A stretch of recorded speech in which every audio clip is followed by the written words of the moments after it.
Welcome to Beekeeping Today podcast presented by Bee Culture. Beekeeping Today podcast is your source for beekeeping news, information, and entertainment. I'm Jeff Ott. And I'm Kim Flatham. Hey, Jeff and Kim. Today's sponsor is Global Patties. They're a family-operated business that manufactures protein supplement patties for honeybees. It's a good time to think about honeybee nutrition. Feeding your hives protein supplement patties will ensure that they produce strong and healthy colonies by increasing brood production and overall honey flow. Now is a great time to consider what type of patty is right for your area and your honeybees. Global offers a variety of standard patties as well as custom patties to meet your needs. No matter where you are, Global is ready to serve you out of their manufacturing plants in Airdrie, Alberta, and in Butte, Montana, or from distribution depots across the continent. Visit them today at www.globalpatties.com. Thanks, Sherry, and thank you, Global Patties. You know, each week we get to talk about how much we appreciate our sponsor support, and we know you'd rather we get right to talking about beekeeping. However, our great sponsors are critical to help making all of this happen. From the transcripts, the hosting fees, the software, the hardware, the microphones, the subscriptions, the recorders, they enable each episode. So with that, thanks to Bee Culture Magazine for continuing their presenting sponsorship of this podcast. Bee Culture has been the magazine for American beekeeping since 1873. Subscribe to Bee Culture today. Hey everybody, thanks for joining us. We're really happy you're here. Before we get started, just a quick reminder to subscribe or follow Beekeeping Today podcast and give us a 5-star rating. It really does help. Also, we are now adding complete transcripts of each episode on the website after the show notes. Check them out. You can also leave questions and comments online under each show. You can leave a comment, ask a question, reply to a question, ours or listeners. Click on Leave a Comment at the top of the episode's show notes to join the discussion.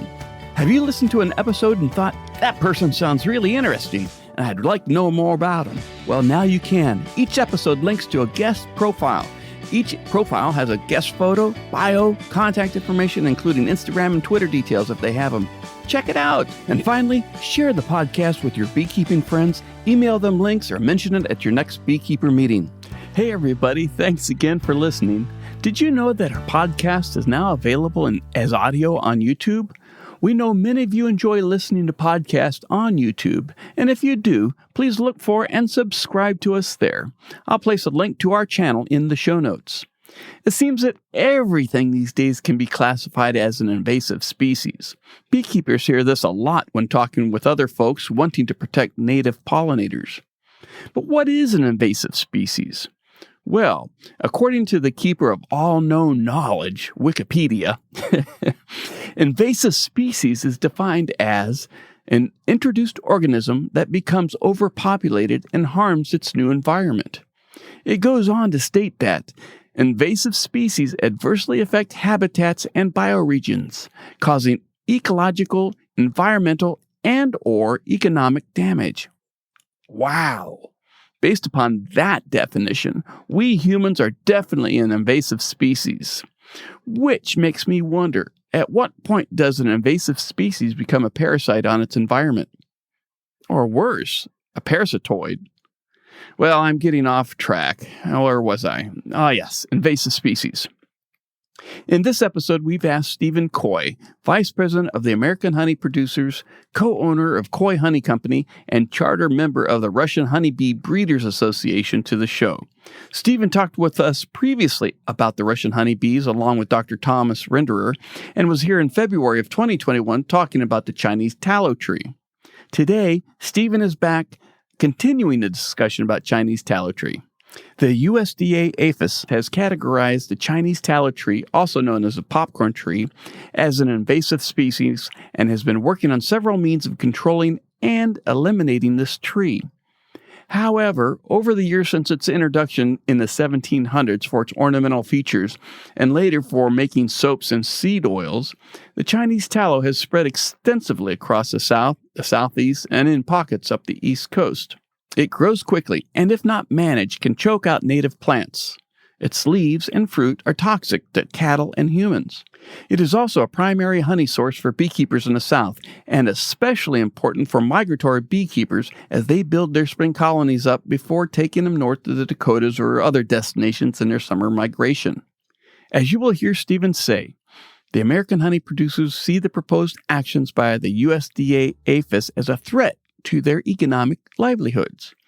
To better understand the economic impact of the proposed actions, the American Honey Producers Association and the National Honey Board have teamed up with UC Davis agricultural economists Daniel Sumner and Anton Champetier to develop a survey. The 30-question survey will be used to assess the value of tallow used in forage and the subsequent economic impact that the tallow tree has on pollination and the environment. The assessment will be used for research purposes with the intent of identifying feeding practices, cost, and the use of forage in beekeeping practices. If you are a beekeeper in an area with Chinese tallow, or you know a beekeeper who is, today's podcast is one you will not want to miss. We encourage you to complete the survey. Invasive species are a problem no matter what it is.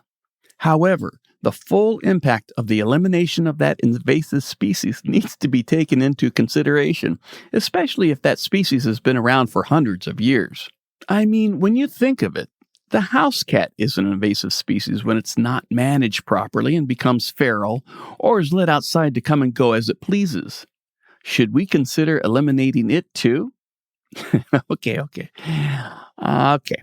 Now that I've stirred up the pot, let's get right to our discussion with Steven Coy. But first, a quick word from our friends at Strong Microbials. Hey, beekeepers! Many times during the year, honeybees encounter scarcity of floral sources.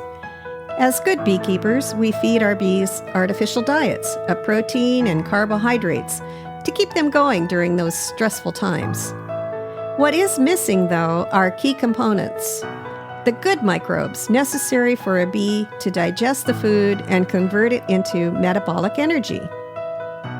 Only Super DFM Honeybee by Strong Microbials can provide the necessary microbes to optimally convert the artificial diet into energy necessary for improving longevity, reproduction, immunity, and much more. Super DFM Honeybee is an all-natural probiotic supplement for your honeybees. Find it at strongmicrobials.com or at fine bee supply stores everywhere. And while you're at the Strong Microbial site, make sure you click on and subscribe to The Hive, a regular newsletter full of interesting beekeeping facts and product updates. Hey everybody, welcome back. Sitting across the virtual Zoom table right now is Steven Coy of the Coy Bee Company. Steven is on the executive board of the American Honey Producers Association and was on our show back in February of 2021. Steven, welcome back to Beekeeping Today podcast. Thanks, Jeff. Glad to be here. Good to see you again, Thanks Steve. to you, Kim. Yeah, good to see you, Kim. I'm glad you're doing great. I hear. Well, I appreciate that. Thanks.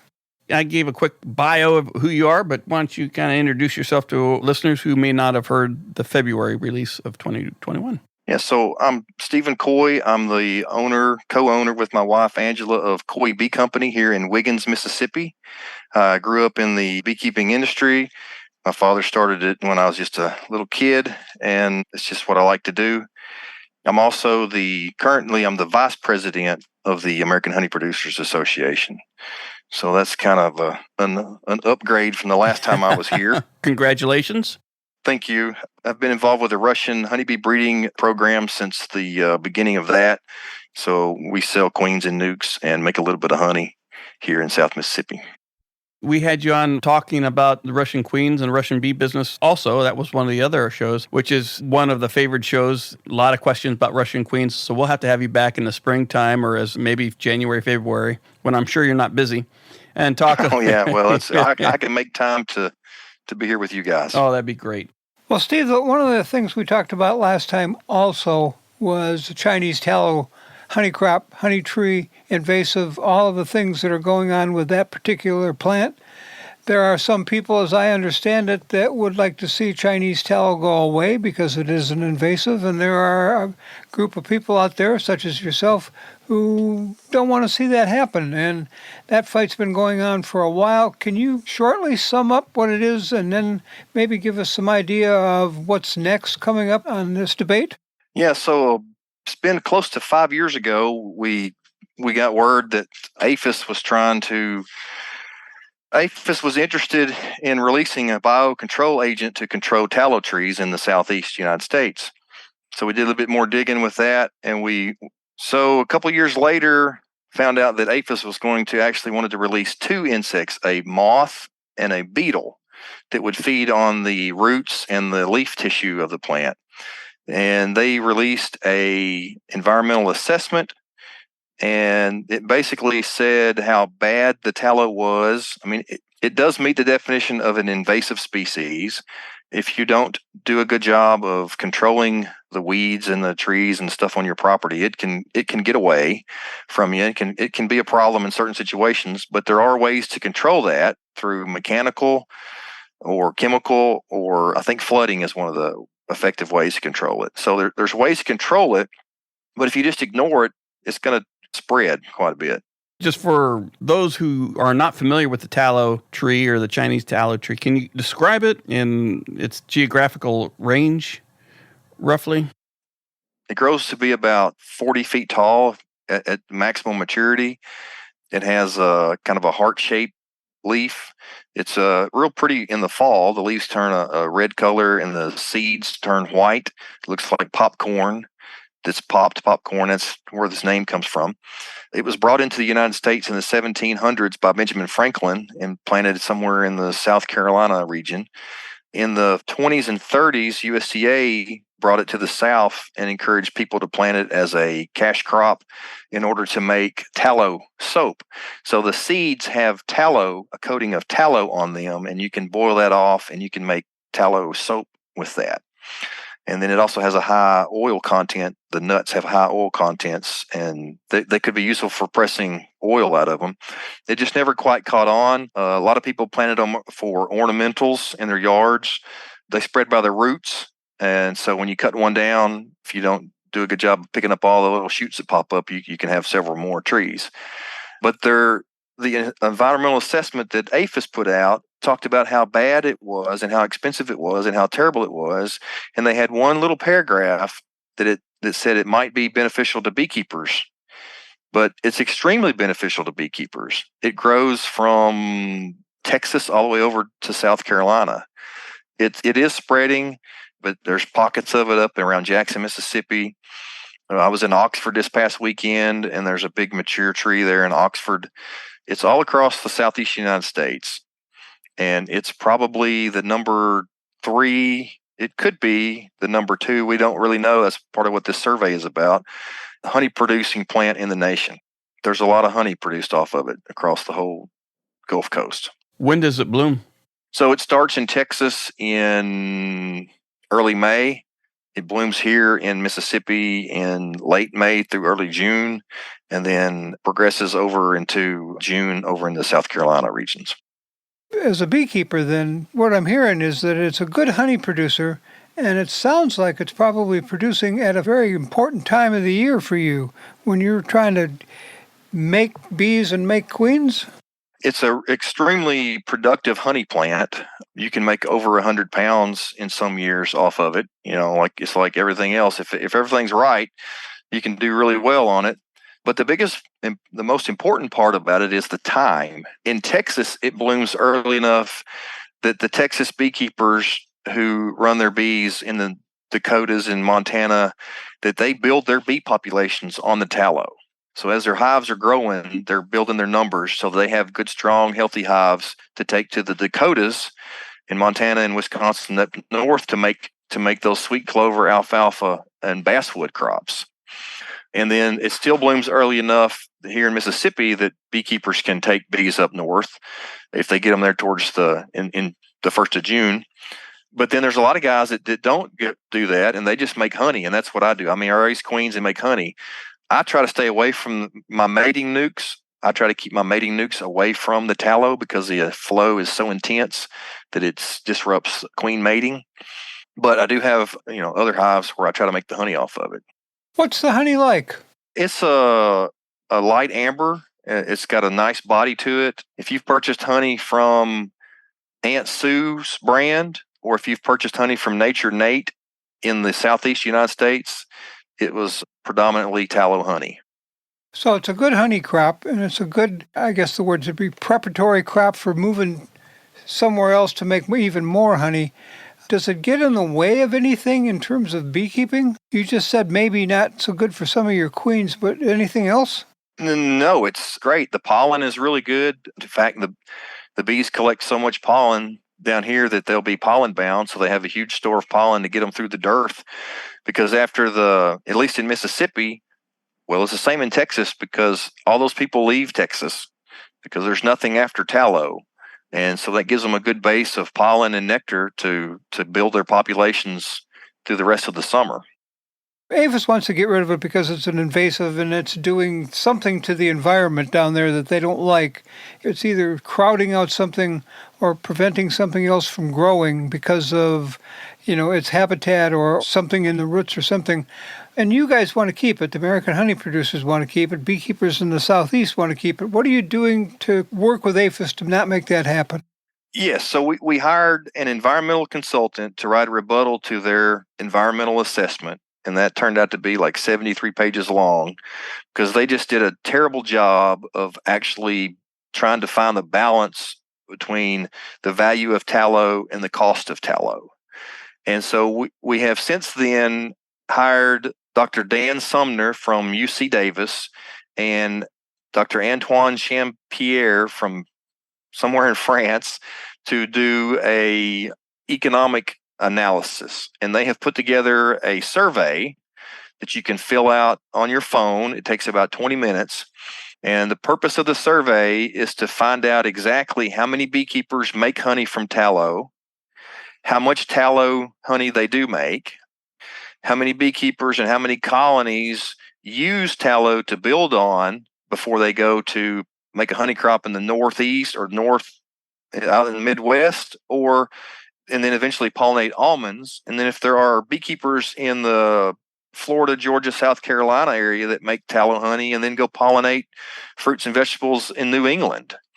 Because, I know I have a good friend in Massachusetts that he pollinates squash, and he has to compete with beekeepers from Georgia to pollinate up there. So the assessment is to determine exactly what the value of tallow is to the bee industry, because the value in honey production is pretty small compared to the value of pollination and the health of the bees and all the jobs associated with the almond industry and all the downstream effects of beekeeping. I see real value in measuring the pumpkin crop in Massachusetts with and without bees. There's a definite number that you say, okay, I got this many bees that come in from tallow country at the right time in the spring. We put them on my pumpkins, my squash, my cranberries, whatever, and they pollinate that, and then they go someplace else. But without them, there are not enough bees to pollinate those crops. So I've got growers that are going to have a hard problem. I've got retail and wholesale sellers that are going to have a hard time supplying orders for that food later in the season. I got to take a half step back here and I say, this has got to be a pretty easy thing to measure. Right. It is pretty easy, but nobody's actually brought out the tape measure and tried to measure exactly what we've got. And that's what this survey is about, is we don't really know how much tallow honey is produced. We could find out through some of the packers how much they buy, but they don't buy all the honey that's out there. The sideliners and the hobbyists, they make a lot of tallow honey and they sell it in their farmers markets and to their friends and family. So that's what we're trying to capture. Does APHIS have a number and say, if it's this much or more, we're going to leave it be, and if it's this much or less, we're going to get rid of it? Well, that's a really good question, Kim, because APHIS has us working they're working in a black box. We don't know what they're doing. We just know they're working on it. So I do know that they've put together, and the APHIS hasn't told us this, so I found this out through other people, that they've put together a working group of some university and USDA scientists to try to find out exactly how valuable, how nutritional the pollen and the nectar are and what other insects are on that. But APHIS, no, they don't. If they have that number, they've not told us. Okay, well, somehow that doesn't surprise me at the moment. I would guess that there's some level of we're right and you're wrong in here someplace, and it's the beekeepers who are going to pay the price of however that answer comes out, either good or bad. But there's a survey out there, you said, that I can take. And where can I find this survey? If I'm someplace in the area that produces tallow honey and I want to take this survey, how can I do this? So you can go to the American Honey Producers website. It's ahpanet.com, and there'll be a link there. If you're on the Commercial Beekeepers Facebook group, it's all over that. It's on the Mississippi Beekeepers Facebook group, and you can email me directly, and I can get you the link. We'll have the links in our show notes as well. Yes, and also Beet Culture magazine has already published out in their, what do they call it? Catch the Buzz. Yes, the Catch the Buzz. They've published that in the Catch the Buzz. I know they've had an article. We're also I can't forget that we're doing this partially funded through the National Honey Board, and they should have a link somewhere on their website. And they're putting out a press release soon to have that information out there. American Bee Journal is going to publish the link also. I got to think that if I'm a beekeeper living in that country that produces that honey, belonging to the American honey producers probably would be a really good thing to do right about now. Yeah, I think so. We need as much help as we can on this issue and other issues facing the industry. And tallow is just one piece of that puzzle. It's one cog in the wheel of what makes the honey industry go round. Exactly right. Jeff, you're going to have that link to the American Honey Producers on the show notes, right? I will. Let's take this quick opportunity to hear from one of our sponsors. Hey, has winter's chill and weather forced you inside? Well, did you know that Better Bee offers winter classes you can take from the comfort of your own home? Our classes are taught by Dr. David Peck and Eastern Apicultural Society Master Beekeeper Anne Fry. Our classes range from basic courses on essentials of beekeeping all the way up to specifics on planning for the seasons ahead and for your success. Visit betterbee.com/classes to view all of our upcoming learning opportunities. Well, the survey sounds like it'll collect some very valuable information from the beekeepers the tallow honey issue affects the most. When is that survey due? The survey needs to be completed by the 10th of January. All right. So they have some time after this podcast comes out to actually go out and complete the survey. So folks, make sure if you live in the Southeast area and Texas, you want to make sure you complete that survey, especially if you're collecting tallow honey and or use that to build your colonies before the spring migration. So another quick question on this, Steve, just kind of related. When that survey's done and you've looked at it and APHIS has looked at it and American honey producers have studied it and they've come up with a conclusion, is the data from that survey going to be available to the general public like me? Yeah, I think so. Yep. It's a joint venture with the National Honey Board, so I'm sure we'll have it out there available. Well, it would be good, I think, coming down the road here when all of this is said and done, or getting said and done, is to have somebody come back and take a look at the data that you've accumulated and kind of paint a better picture of what's going on. Right. Well, that's what we hope. You never know how it's going to turn out till it's all over with. But exactly. We expect to get good results because we know tallow is very good for the bees and it's important to the bee industry. You mentioned you've been promoted to Vice President of the American Honey Producers Association. It's a great beekeeping organization for beekeepers and honey producers. What's the latest and greatest there at AHPA? Well, the latest and greatest is our annual convention's coming up November the 29th through December the 3rd in Tucson. Tucson's a great town. And that'll keep us busy. On a somewhat related note, my son introduced me to the game of golf back almost a year ago. And I don't have enough other things to do. But so I started playing golf and I got all excited about it. And where we're staying is at a golf resort, basically. It's a resort and spa. They've got 5 swimming pools and they got a pickleball court and they got 3 9-hole golf courses designed by Jack Nicklaus. They have a lot of other amenities. It's going to be great. And so I put together a golf tournament. So we got about 50 players. And the hole-in-one prize is your choice of a Hummer Bee Classic or a Bobcat S450. Whoa. Wow. So that's what I've been practicing, that hole-in-one. So, Yeah. Good. We'll see. Good. You know, with prizes like that on the line, I was about ready to joke about no drinking while in the golf game, but I don't think so with that kind of stuff going on. People will be serious. I think the lady driving the beer cart around is going to be plenty busy, I'm pretty sure. So it was actually put together to raise money for our anti-dumping suit, and that's what's really going on. The AHPA has filed, and we won the anti-dumping suit against India and Brazil, Vietnam, and Argentina. But that just means that we won the initial suit, and now we've got to pay the lawyers for the appeals process. And so we're still short about almost $200,000. We were $500,000 short. We've raised almost $300,000, so we're still about $200,000 short.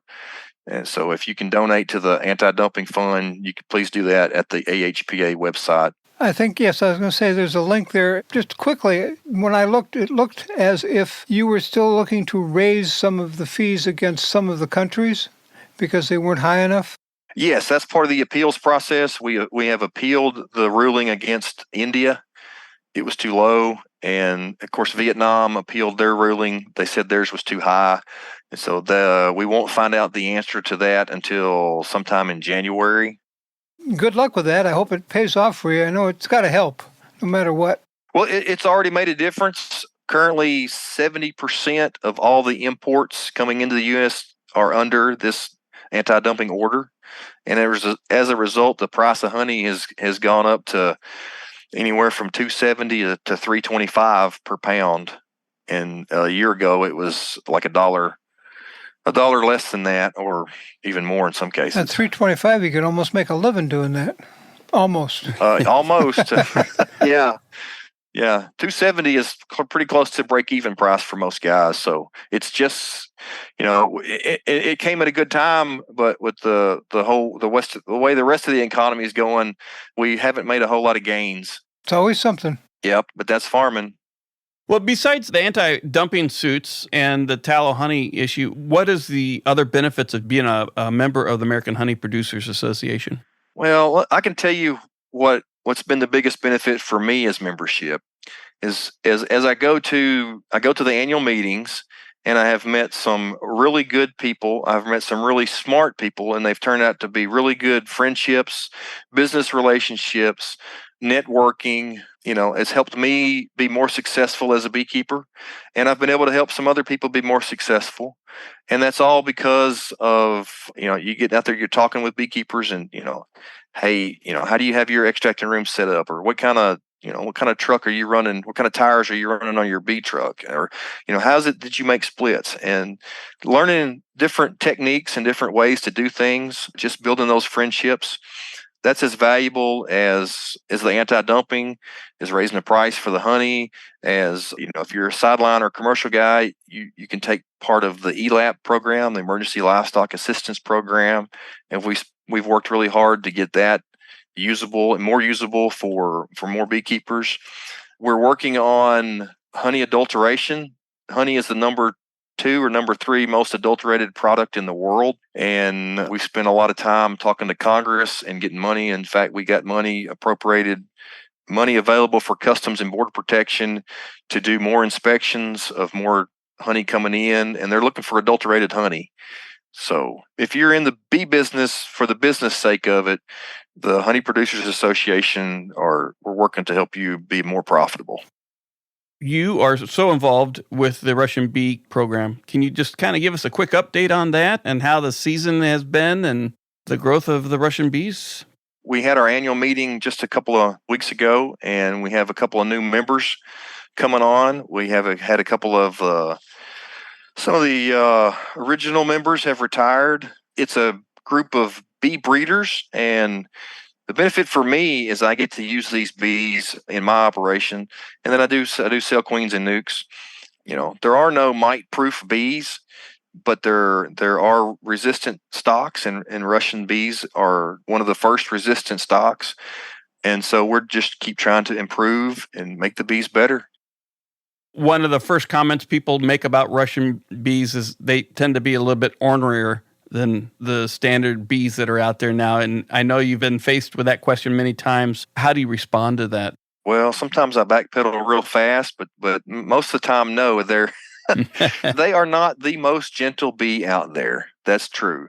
But they are no more aggressive, no more sting prone than any other generic mutt or Italian bee.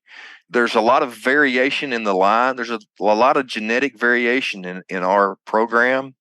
And yes, sometimes the bees that are the best at surviving and the best at controlling mites, they have stingers, and they have stingers for a reason. So honestly, though, if you dig into it, most of the problems are actual beekeeper error.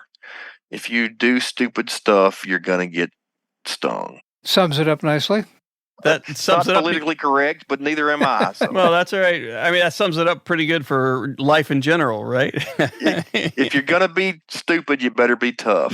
Yeah, there you go. There you go. Is there anything that we haven't covered that you would like to bring to our listeners' attention?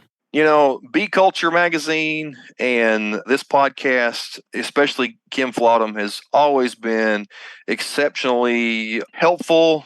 He's gone out of his way to help the bee industry, the Russian bees, and the Honey Producers Association. And I thank Kim especially for that. Appreciate that, Steve. Thank you very much. Very nice. Agree. I thank you too, Jeff, but Kim's been around longer. That's absolutely true. Seniority. That's right. Well, Steven, it's been great having you back on the show and learning about the updates to the tallow honey issue. And I look forward to having you back to talk about what is learned through the survey and the next steps. Great. Well, I appreciate y'all having me. I encourage everyone to come to Tucson if they can. If not, you can contact me if you need more information, or you can, find the links through the Honey Producers website. I expect to hear about a couple hole-in-ones, Steve. We'll see. We're going to try. Good. Best of luck to you. Take care. Thanks, Jeff. Thanks, Kim. Take care, Steve. American Honey Producers Association is doing a lot of good work for the beekeepers. It's fun having Steve back on talking about the tallow honey issue. Well, not only is it fun having him talking about it, but boy, it's got to do everybody everywhere some kind of good to make this turn out good for beekeepers. And what he brought up really brought home the connection between bees and beekeepers and I want to eat supper right now. Because without the tallow honey crop, you're not going to have all that pollination going up. And he wasn't nearly generous enough of where tallow grows up the East Coast. It goes all the way to Maine. One of the things that if you take a look at where tallow grows, he was talking about down in the southeast corner of the U.S., and that's where it's really an invasive plant. However, it's not invasive all the way up to Maine and all the way over to West Texas. It grows in that area. And there are bees who are taking advantage of it. Although it's not invasive, if it's gone, suddenly you got bees that got no lunch anymore. So people in Vermont have a responsibility to look out for the bees that are in Mississippi, because if the tallow goes away, all those bees go away. Did not realize that. I thought it was just kind of like the kudzu or something like that. It's only limited to the southeast, but you're saying it's all the way up the East Coast in pockets? Yeah, it's not invasive in Massachusetts, but it's there. And if there's one tree there, it's going to feed one swarm, and that's what you need. The point that he made about the migratory beekeepers who build their colonies on tallow in Texas before they take them north, that's really important. That needs to be taken into consideration when people think about the tallow tree and whether it's invasive or not, or it's damaging or not, because it's not just the honey, it's the pollen. It's the bees. They're feeding on that honey in Mississippi that now go to the Dakotas and the Midwest that are pollinating those crops. If they go up, they're empty and hungry. How long before they get full and ready to pollinate before those crops are gone? So, timing of tallow in the South is going to coincide really nicely with the bloom that occurs in the Midwest. So without Mississippi bees, you got less Midwest honey. It'll be interesting to see how this plays out. Yeah, I'm glad he could make it. And closing word, if you got anything to do with anywhere close to that tallow business, fill out the survey and get it back in so they can use your information. Well, that about wraps it up for this episode. Before we go, I want to encourage our listeners to rate us 5 stars on Apple Podcasts, wherever you download and stream the show. Your vote helps other beekeepers find us quicker. Even better, write a review and let other beekeepers looking for a new podcast know what you like. You can get there directly from our website by clicking on reviews along the top of any web page. As always, we thank Bee Culture, the magazine for American beekeeping, for their continued support of Beekeeping Today podcast. We want to thank our regular episode sponsor, Global Patties. Check them out at globalpatties.com. Thanks to Strong Microbials for their support of this podcast. Check out their probiotic line at strongmicrobials.com. We want to thank Better Bee for their longtime support. Check out all their great beekeeping supplies at betterbee.com. Thanks to Northern Bee Books for their support of Bee Books Old New with Kim Flodham. Check out all of their books at northernbeebooks.co.uk. And finally, and most importantly, we want to thank you, the Beekeeping Today podcast listener, for joining us on the show. Feel free to leave us comments and questions at Leave a Comment section under each episode on the website. We'd love to hear from you. Thanks a lot, everybody.